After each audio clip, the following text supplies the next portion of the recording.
Karma by को जानते हैं आप लोग? नहीं जानते। इसी कलयुग की माई थी कर्मा बाई। मांग मांग के खाती थी वो, जहां जाती थी मांग के खाती थी। एक दिन कन्हैया के मंदिर में गई, दोपहर में तो देखी कि दोपहर में पुजारी जी भोग लगा रहे थे। कर्मा माई बोली, ठाकुर जी ये पंडित आपको भूखों मार डालेगा, बताओ सुबह से आपको भूखा रखा। प्रभु यहां तो मेरा कोई अधिकार नहीं है, लेकिन तुम एक काम करना, कल सवेरे 6 बजे आ जाना, भूख लगी होती है तुमको, मैं कुछ तुमको खिला दूंगी, उसके बाद बढ़िया चकाचक यहाँ 56 भोग पाना दिन में। बोल के गई और उसको विश्वास था कि मेरा कन्हैया अवश्य आएगा। सवेरे उठी 5 बजे, नहाई भी नहीं, न आंगन साफ की, पहला काम किया खिचड़ी बनाया उसने। जैसे खिचड़ी बना के रखी, 6 बजा, दरवाजे पर एक 8 साल का बच्चा चला आया और आकर बोला, माँ जल्दी खिला दे, बहुत जोर की भूख लगी है। कर्मा बाई ने खिचड़ी खिलाया। अब ये नियम नित्य का हो गया। रोज भगवान आते थे, रोज कर्मा भाई भगवान को खिचड़ी खिलाती थी। एक दिन ठाकुर जी खा के गए, 6:30 बजा होगा, कर्मा बाई बर्तन साफ करी थी, तब तक एक महात्मा गुजरे। महात्मा बोले, इतने सुबह सुबह भोजन कर लिया इसने? बोले, अरे माई इतने सवेरे सवेरे तू खा ली? बोले, मैं नहीं खाई, वो कन्हैया आया था ना भोजन करने। अब महात्मा बोले, हाँ तुम बहुत बड़ी भक्तन हो गई, भगवान तुम्हारे यहाँ भोजन करने आएंगे। और तू भगवान को खिलाती तो ऐसे खिलाती है? अभी तूने स्वयं स्नान नहीं किया है, तेरा आंगन गंदा पड़ा हुआ है, बर्तन जूठे पड़े हैं।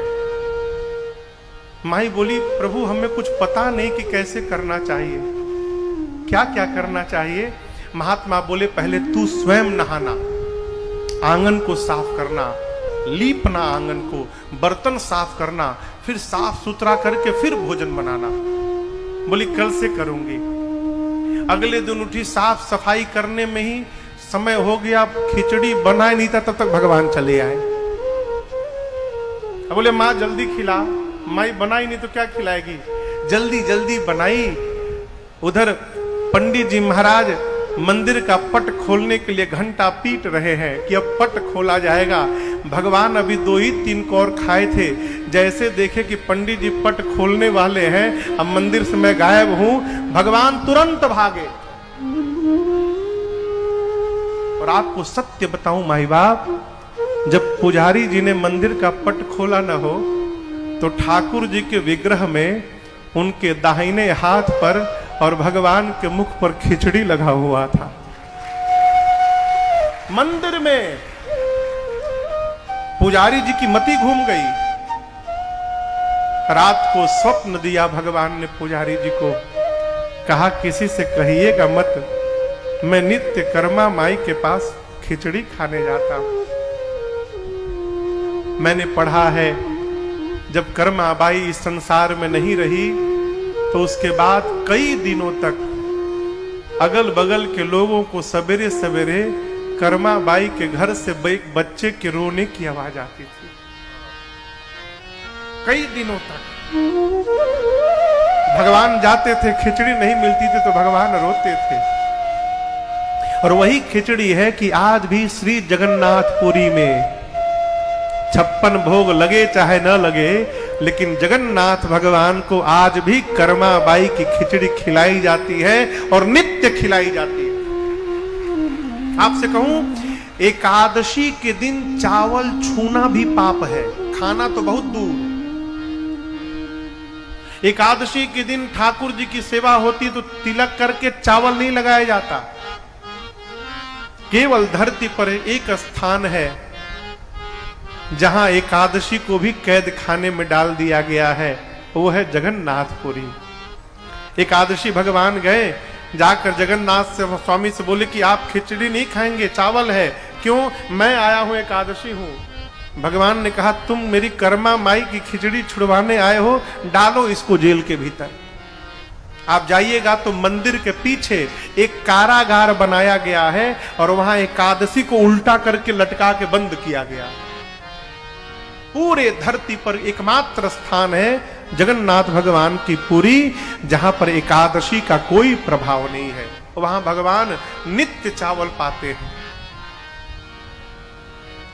अब बताओ, कर्माबाई के लिए यदि रघुनाथ जी आ सकते हैं, कन्हैया आ सकते हैं, हमारे आपके लिए क्यों नहीं आ रहे माई बाप? कारण मैं बताता हूं।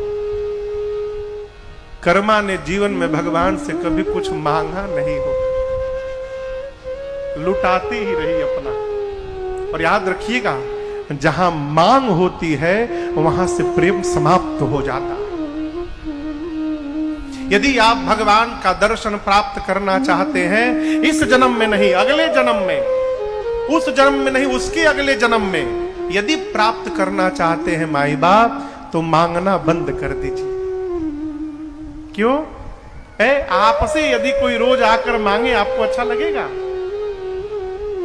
आपको यदि रोज मांगा जाए तो आपको अच्छा नहीं लगता। हम भी रोज जिनसे मांगते हैं, इनको कैसा लगता होगा? जिसको प्रेम करते हैं उससे मांगते नहीं है माई बाप, वहां लुटाते हैं। आप भी लुटाइए, अपना मन इन पर लुटा दीजिए।